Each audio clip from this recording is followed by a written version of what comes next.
2016, the year everybody and their mother brings up for no reason. If I had $1 for every time someone mentioned 2016, I would be Elon Musk status. To be honest, 2016 is like every other year, and you guys continue to gas it up. I went from being okay with like 2016 to being praised to just absolutely hating it, bro. I'm 16 and I hate my age because it reminds me of all the lunatics that don't stop talking about 2016. Y'all talk about 2016 more than you talk about your own family, more than you talk about your own interests. And I don't like to compare, but 2018 and 2019, to be honest, is honestly way better, especially since people don't keep those years down their throat. Look, like I said earlier, I'm 16 now. So that means I was 10 in 2016. I was a little nigga. I was a little boy. The only thing I remember from 2016 is recess and school. What is special about that? Please tell me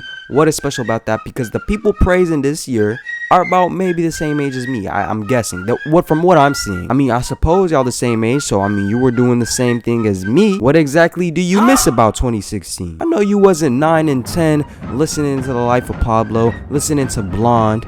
You know, you wasn't doing none of that. So don't even act like you was back then rocking that, bro, because you was not. Unless you grown now, unless you an old dude, a Duke Dennis age, something like that. Unless you in your 20s, all right? I mean, I did recognize the music, but it wasn't something that really crossed my mind. I didn't worry about it too much because I was a 10-year-old. I didn't have a phone. I ain't have nothing, bro. The most I had was a 360. Not even the Xbox One. I did not have an Xbox One. I was a broke boy. All I was doing in that year was loading up 2K and Madden and making up my imaginary rosters. Now, yes, if you were like 20, like I said earlier, I could see why you enjoyed 2016 so much. But the thing is, I don't see the 20-year-olds talking about how they love 2016 so much. Even if they were talking about how they love 2016 so much, I would get on to them because they were a grown man missing a year. Get over it. And the reason I enjoyed 2018 much more is because that's when I was exposed to more enjoyments, when I was around 12 to 13 and understood more about the media. But no matter how much I love that year, I am not gonna meet right it. I'm gonna be grateful for it, and I'm gonna hope to make the most out of the year I'm in right now. I'm gonna see that as a good memory, not something that I'm gonna think about 24/7 while I'm about to go sleep. Nowadays, for me at least, online stuff ain't something to geek over. But the little middle school kid in me, ooh, that kind of rhymed, got an Xbox and iPad that same year, an Xbox One, by the way, finally, and I went crazy. Fortnite and early age TikTok was something I was going wild for. Obviously, if I was a grown man, that wouldn't be a good thing, but like I said, I was a 12 to 13-year-old 7th grader. But my main point ain't about 2018, because that would just be hypocritical. I would just be contradicting myself. 2016 is brought up so much. You know what?